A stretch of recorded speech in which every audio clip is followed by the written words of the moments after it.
Maybe for minutes, anyway.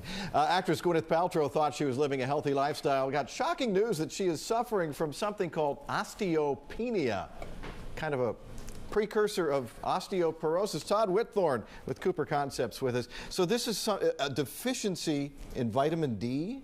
Or calcium? Potentially. Well, osteopenia is a precursor, as you mentioned, to osteoporosis, which is something that obviously no one wants to get. About 1 out of 2 women eventually will get it, but usually when they're older. She's 37 years old. She's 37 years old. So what's interesting is that most people know that calcium is very important for bone health, but vitamin D regulates the uptake of calcium. So if you're taking plenty of calcium but your vitamin D levels are low, it's not going to get into the bones. It's just going to pass right through it and you're not going to get the benefit. You can be drinking all the milk, eating all the cheese that you want. It's not going to do you as much good. And when they tested Gwyneth Paltrow, she said, her quote was, it was the lowest they had ever seen in terms of her vitamin D level. So vitamin D is a big, big deal. It's an epidemic right now. There's really no question, but it's related to a lot more, though, than just bone health. Okay, well, I know where you get vitamin D. I know two places off the top of my head. You get it from the sun, you get it from milk. Right.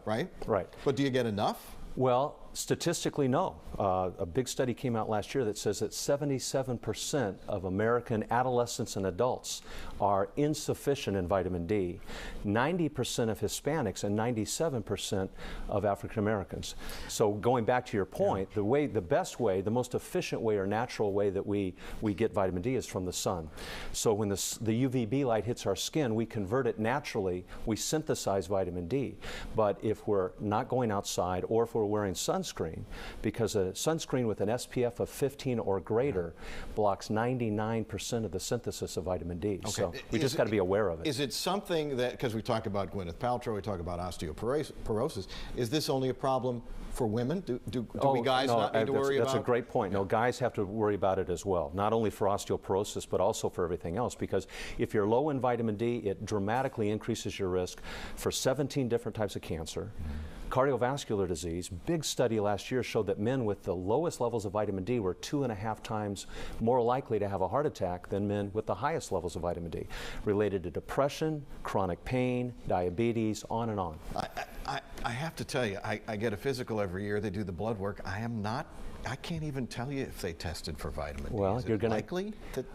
It totally depends. It's becoming much more common in terms of a regular measure that they do when you go in to get your annual physical.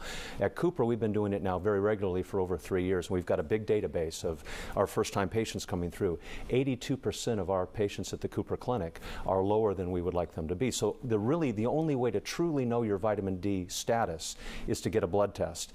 The cut point needs to be at least 30 nanograms per milliliter. We like it to be at least 40 or higher, but as I pointed out, almost 80% of Americans are below 30. Right. For the overwhelming majority of people who are not going to get enough sun or who are not going to get the blood test or something like that, some general advice. So you like supplements? You guys are in the supplement business. Well, sure. Yeah, the studies indicate, if you look at the research, that supplementation is also a very effective way of getting vitamin D. Food is okay, but there aren't a lot of high vitamin D level foods. Fish is the best. You mentioned milk, that is helpful, but to get enough, generally the recommendations would be supplementation, and probably a lot more than most people are taking. Most multivitamins only have 400 international units. The Cooper Complete products, we have 2,000 for this reason. So you've got to read the label. Most importantly, you just have to be aware of it and get it measured. You bet. Todd, thanks very much. We've got more information and a link to the Cooper folks on myfoxdfw.com. All right.